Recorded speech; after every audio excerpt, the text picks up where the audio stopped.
Joachim Sauer at Productronica 2017 in Munich, and I'm joined today for a discussion on the smart factory and the progress we're making with the smart environment by Harald Eppinger from Koh Young and Jürgen Ries from Asys. Welcome to the discussion. So, smart factory, just walking around this show, a lot of people are talking about it. It's that sort of extension of Industry 4.0, etc. But it's being used as a marketing tool, it's being used on machine level, etc. And the associations are talking about it. It's in everybody's mind at the moment. Let's dig down a little bit deeper than that service, the surface of it, and look at what the reality really is. We know what we want to achieve. Where are we at the moment with the smart factory evolution? You answer first. I take the opportunity. I think we are on a good starting point. We have a vision, we understand what to do, and if you did the homework over the last years, we are able to deliver now the first step of solutions to get into the world of smart factory. And I think this trend have shown that it's not longer one-man show. It's a collaboration of companies, different inspection system, handling, machinery. Everybody has to communicate, which is at the end Industry 4.0.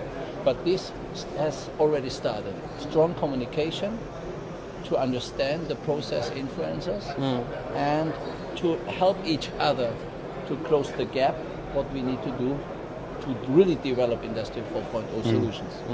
But I mean, if you talk about communication, for me it's the difficulty I see, because we cover a big range of products. We talk about handling and other process machines, and now linking to material management. Communication, then it's already how you communicate with whom, standards, because what I'm deeply convinced in is that do you see a lot of solutions on the exhibitions here where they tell you this works perfectly if you use my machine. So, and this is where I see the problem, because for sure for this customer particularly it works, but in a global structure where you have to support different sites and different machines inside, because usually you have not only one vendor, so there I see problems coming up, and I see too many solutions still which are, oh, this is my stuff, works only with my machine, whatever it's linked behind. So on having a standard in interfacing, this is one thing, but interface is still the easy stuff. But then also really the solutions the vendors have, are they really capable to be open, a really open platform? Yeah. And there I think without open platform it's getting difficult in terms of talk about smart. Yeah, and I think the big question there is, are they capable but are they willing to be open?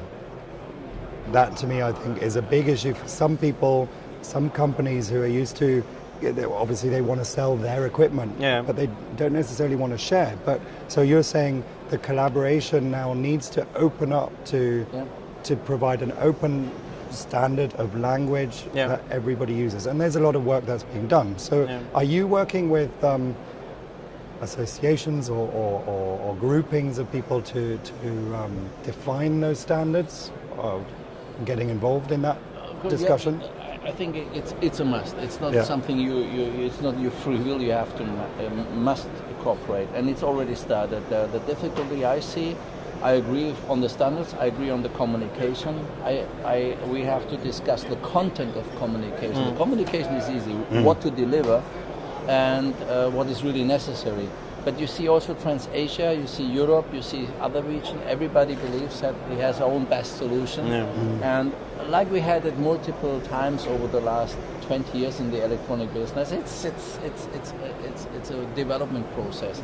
And you cannot go for one standard, because the Americans will say, no, it's not the European, I don't like this. And the Asian guys will say, no, we do it totally different.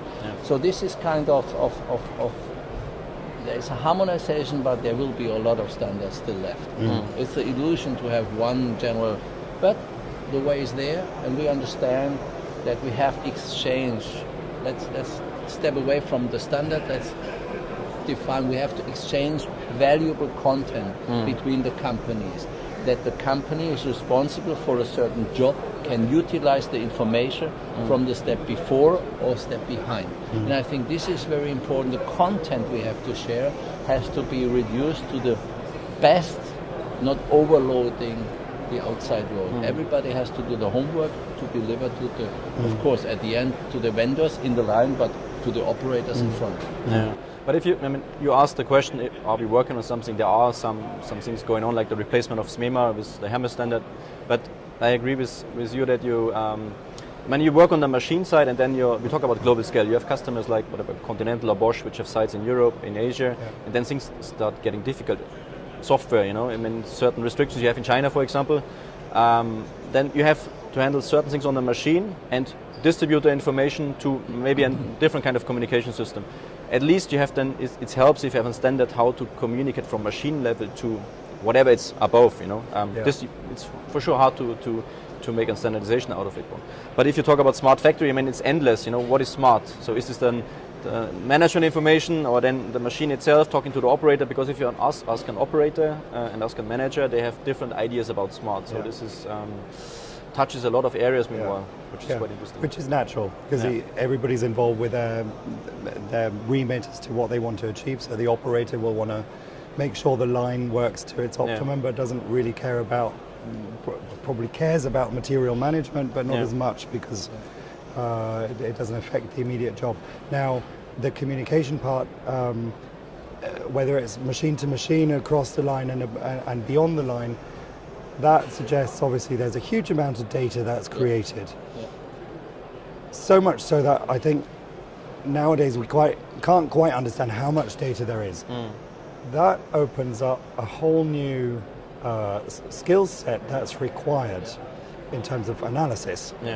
I haven't personally, and correct me if I'm wrong, noticed that there's a change within company strategies to start employing analysts, data analysts. Are you finding either as your companies that actually in fact you recognize the fact that there's a new job market evolving that you will require to analyze the data that you're not only generating yourself but providing to your customers about your machines? Definitely, the hard point is for us currently to get these people. Because they don't exist, or because that's okay. But I can give you the tip on this, how we did it. But I think it's absolutely correct. It's a new world for machine vendors. Dr. Koh realized already a while ago that we have a transition period from machine vendor into software and solution vendor.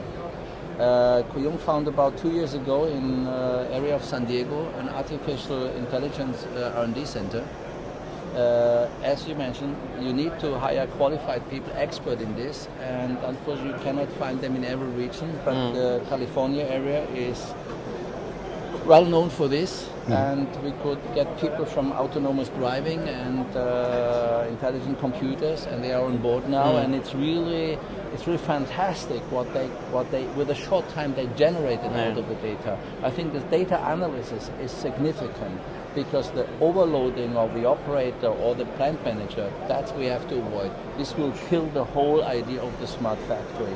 So, but as you mentioned, the amount of data, just a simple board has more than 10, 20,000 sets of information, makes the process transparent. But only if you get a clever assistance. But the goal from our side, we see clever tools and expertise of operators, engineers, process managers together. This will generate a smart factory or the good thing on Industry 4.0. Just the machine is not enough. Well, I like your approach because you said you set it up in US.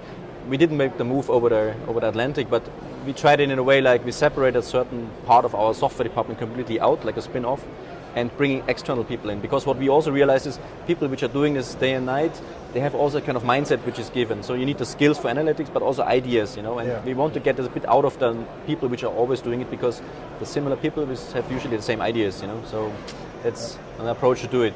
So you think these departments are going to be becoming bigger and more important in time? Absolutely. But it sounds very much there's still pockets of people or areas where you can find these people, but there aren't enough.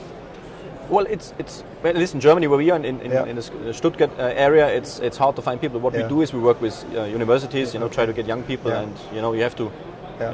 It's not out of the shelf. You can take them. So we need to encourage more analysts into the industry. Study. Absolutely. Okay. Well, like we said at the beginning, smart factory is a huge subject. It's a huge subject here at Productronica. Thank you for your insights in a tiny world, but really good insights. Not enough time to cover it. Exactly. Yeah. So if anybody wants to get in touch with you guys, I'm sure you're on LinkedIn through the company, etc.